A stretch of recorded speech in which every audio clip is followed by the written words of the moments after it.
Hello again, and welcome to this bookish channel of mine. I had a request yesterday for another book tour, another shelf tour of my study. Things have changed around actually since the last time, so maybe it's about time that I showed off some shelves. These are the ones closest to my reading chair. And these are all read books, things I've read over the last few years. These are all hardbacks, stacked quite high. And some of those should be really in the kind of favourites piles, but they're not. In the favourites bookcase. Thinking about it, there's Georgie Hammack's first collection of stories, People for Lunch. Lucy Mangan's book about memoir, her childhood reading, Bookworm, which I love. Graham Chapman's Liars autobiography, which I read in the 80s. And it was such an eye-opener in so many ways. Yeah, there's some lovely things down there. And I've actually started putting things together into series, which really isn't like me at all. There's the first two in the Shadow of the Wind series by Carlos Ruiz Zafón. I did read beyond that, didn't like the third one, didn't get the fourth one. I think I need to return to the beginning of it to get back into it. And there's 5 of the Coronation Street novels by Maggie Sullivan. I do have the 6th, but it's only in paperback, and I keep complaining to HarperCollins about the fact they didn't do a hardback. I haven't read that one yet. Swan's Song, this wonderful book about Capote. So that's all hardbacks. Over here, more hardbacks. What leaps out of there? Richard Wiseman's book, Whatever Happened to Simon D, is one of the funniest books I've read. A non-fiction about finding a missing TV star and what became of him and why he went missing in the first place. There's the copy of Cider with Rosie that my man bought me. Ramsey Campbell's Ancient Images, which is a horror novel I read in the early 90s, then again in recent years, and it was just as good. It's such a 90s book. A kind of folk horror novel, really. That's what it is. About the town where they make bread and they put blood on the fields of wheat, as far as I remember. How to Forget, Kate Mulgrew. It's a beautiful book about losing both her parents. Okay, down here, there's Clark the teddy from from Habitat. There's more hardbacks behind, as it were. There's my lovely copy of Wind in the Willows. I don't know what that's doing there. I think I've got 2 though in the same edition. And this is the shelf of annuals, poetry, kids' books, short stories, books for dipping into. That's what they are. Because you see here on this one, there's those Marvel, oops, I don't know if you can see actually, collected Marvel comics, things like that. And this huge edition of The Snow Queen and Other Tales, Christmassy, kind of wintry fairy tales. That's a great book. This was a present to myself a number of years ago when I've been working on, the camera's facing the wrong way, working on projects one summer and got paid. And these editions by, I don't know actually, they look like those Barnes and Noble books, but they're not actually. Yes, they are. They did another one that I wish I'd got. I think I bought it for my sister instead, so she's got it. But they were lovely collections. I think they're harder to get now. What else? I'm still facing the wrong way with this camera, aren't I? I'm determined not to do edits and do it all in one take as usual. What's down here? Annuals. Well, there's my cup of tea. Star Trek annuals of the 1970s. Doctor Who annuals. Mandy. Elizabeth Bishop's drawings. Spike Milligan's Bad Jelly the Witch. Roald Dahl. The Far Side. And here's The Sandman, the first 5 volumes. Down there are larger format books. I'm not going to dig those out just now to show you. That's more complicated. And you can see they're kind of double, triple stacked. These are all things I've read though, so it's not so important that they are hidden away. They're for disinterring, for fun later on. That's a pile there. I don't know if you can see these. This is my nascent Halloween pile. I'm not ashamed to say that in July I've started stockpiling collections and stuff to read in October for Halloween. I use stacks of large format books as a coffee table, which is usually doomed to disaster. That's what my tea rests on. Another pile. And what else? I'll go over this side. I've shown some of these before. Starting on the top shelf. There's more above the top shelf, of course. There's the Complete Oz. But they're not very tidy. These are kind of larger format paperbacks, and they're pretty random. There's a bunch of 90s novels there, gay novels I can see, clumped together. But there's some wonderful favourite things here. Negative Capability, Michelle Roberts, which is a memoir. Julia Child's Life in France. Brendan Nash's book, The Landlady, set in the time of Isherwood's Berlin. All fantastic. Kitchen Confidential, Anthony Bourdain. Sweet Bean Paste, beautiful, beautiful novel. Right, now these are actually sorted into series on this shelf. You'll be glad to know. There's my Grange Hill collection, based on the TV show about school kids in the 70s and 80s. Brilliant series of novels as well, which I haven't read since the time. I don't know what they'd be like to revisit now, but they've got wonderful authors. It was Robert Leeson, Jan Needle, Phil Redmond adapting those, so they should still stand up. Here's the first 3 Hitchhiker's Guide to the Galaxies. Probably all you need. Is that heresy to say? Douglas Adams, reduced to an actual trilogy. Guy N. Smith, there's the kind of cream of the crop. Bats Out of Hell, and 3 Crabs books, a werewolf and a slime beast. The first 2 Rats books by James Herbert, then a whole clutch of Doctor Who's, probably the best of all the Doctor Who targets, the ones based on the 3rd Doctor's adventures, mostly. I think that was the high point. Here, backwards, my James Blish Star Treks. I'm still missing some of those. I need to go and recollect those. I don't know where the originals went. Little House on the Prairie. Nearly the whole collection there. Laura Ingalls Wilder. And then all the Mary Poppins books together there. So that's a funny shelf, really, of horror, high camp, and Doctor Who, science fiction. Lemony Snicket, Helene Hanff,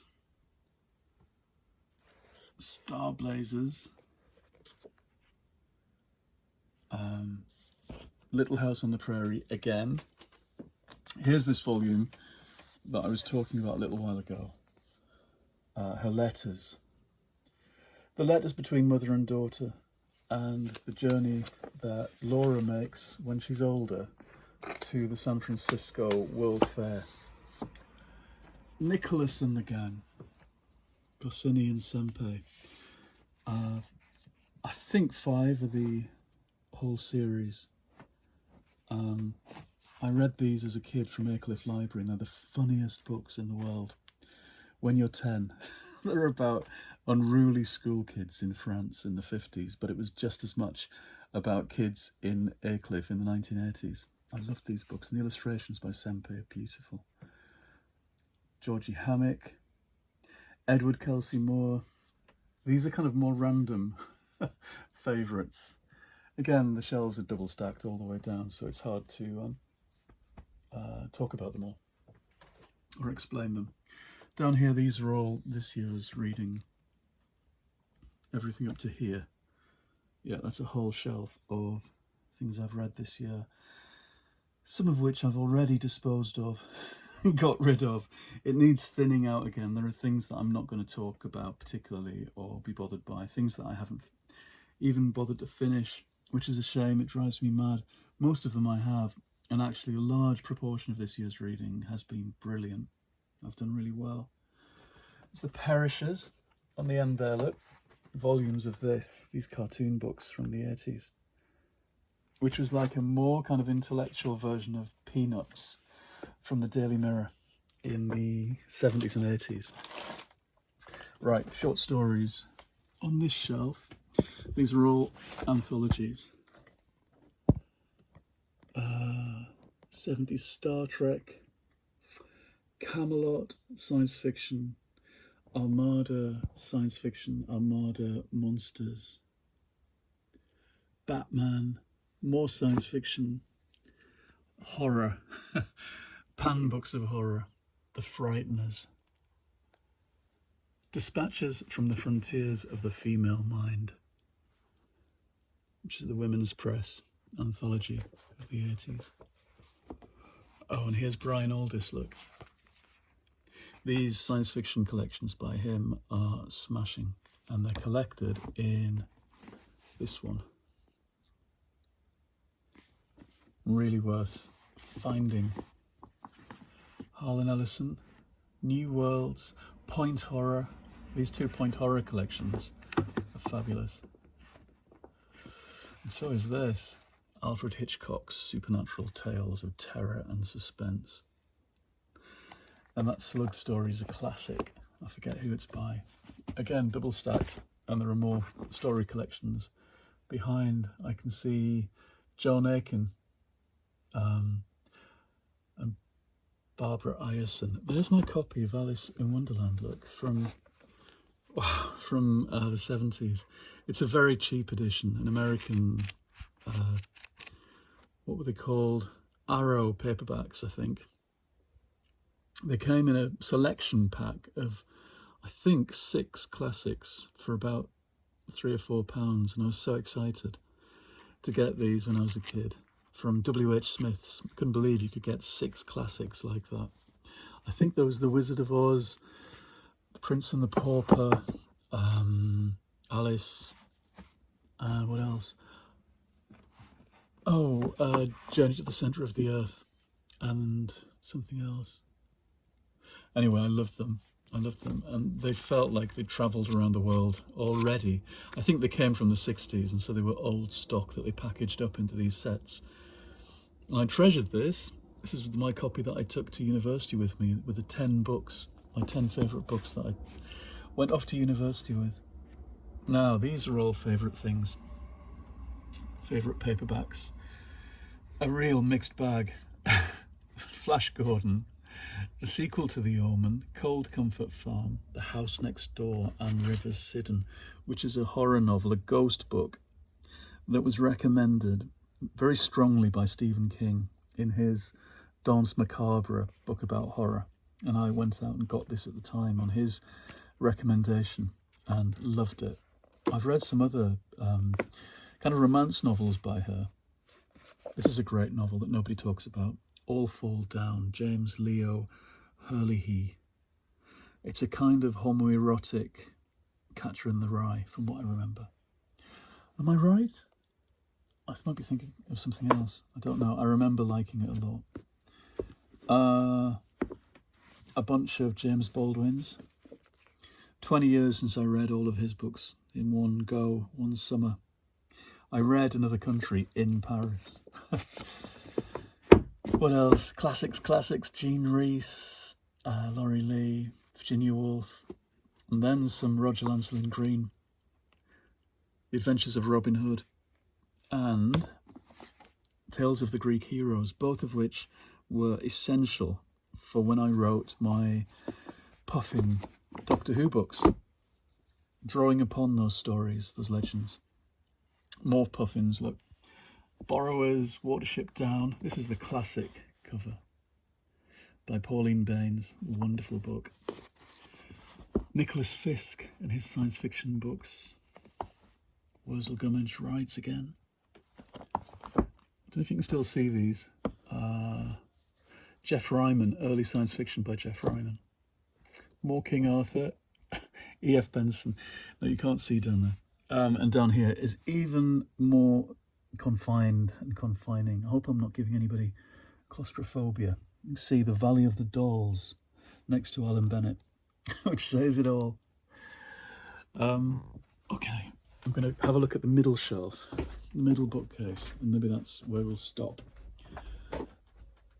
There's a whole lot of 1990s Doctor Who's, but at the end there's a clutch of John Wyndham in the Penguin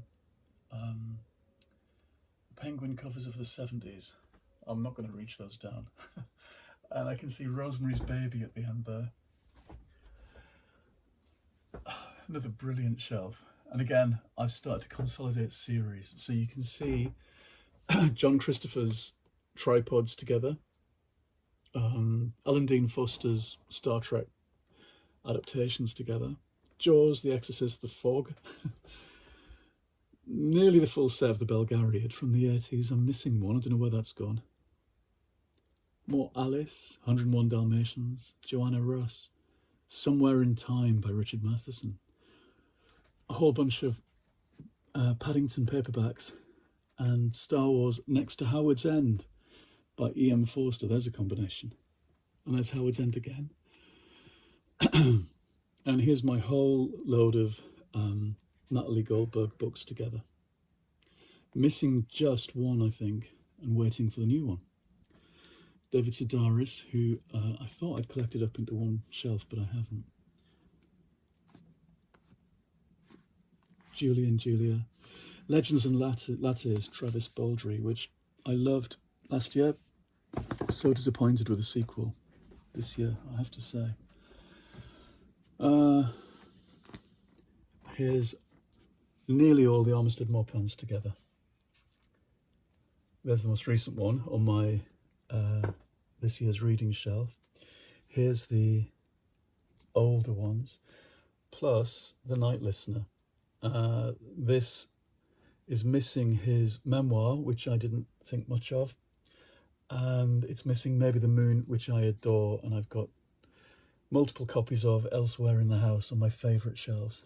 John Irving, Ursula Le Guin, Jack Rayner, Lorna Sage, Moments of Truth, Capote, Neil Gaiman, Julia Darling, and Max Seybold. A lot of people I know, actually. That's nice. Tracy Gilbert, and the best fantasy and horror collections. I've got 3 of those, and I used to get them out the library in the early 90s, and they're just wonderful, compendious collections of short stories from each of the respective years that the books came out in, horror and fantasy. What's down here? Oh, more paperbacks. There's a bunch of Charles DeLintz that I put together when I was sorting things out. A bunch of Judy Blumes. Dorothea Dreams is a Barclay fantasy novel that I bought years and years ago and reread. Susie McKee Charnas. One of those really strange, clever fantasy novels, a bit like Jonathan Carroll, that you rarely see later on. But then you do meet people who've read these things. You have a shared fondness.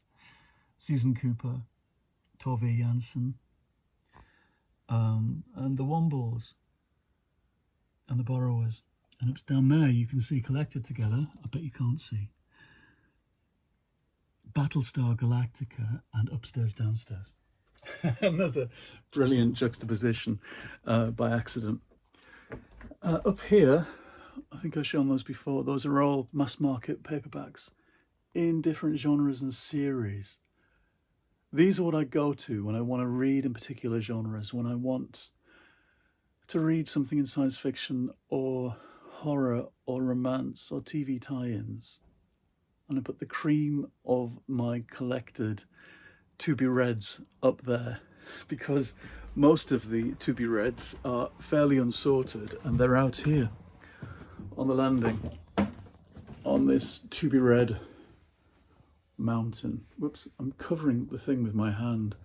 Other people have the slickest, most wonderful YouTube videos. I have my hand over the camera. Anyway, that's the to-be-read mountain on the top landing, which I just love. There's 2 glass cabinets that came from a hairdressing salon, and they used to be filled with hairspray and gel and brushes and things, and now they're stuffed full with paperbacks. Oh, there's Christmas people on top. Anyway, when you look through these, they're a massive jumble of every kind of genre going back over the decades. So that's a little bit of a tour of my study and the top landing. There are, of course, bookcases all over the house besides those. But I will stop there because I've already gone to 21 minutes of this nonsense. Okay, Socks isn't going to speak to us, I don't think. You going to talk, Socks? Nope. Hang on, I'll show you him. No, he's not bothered. I will see you all again soon in the next episode. Goodbye.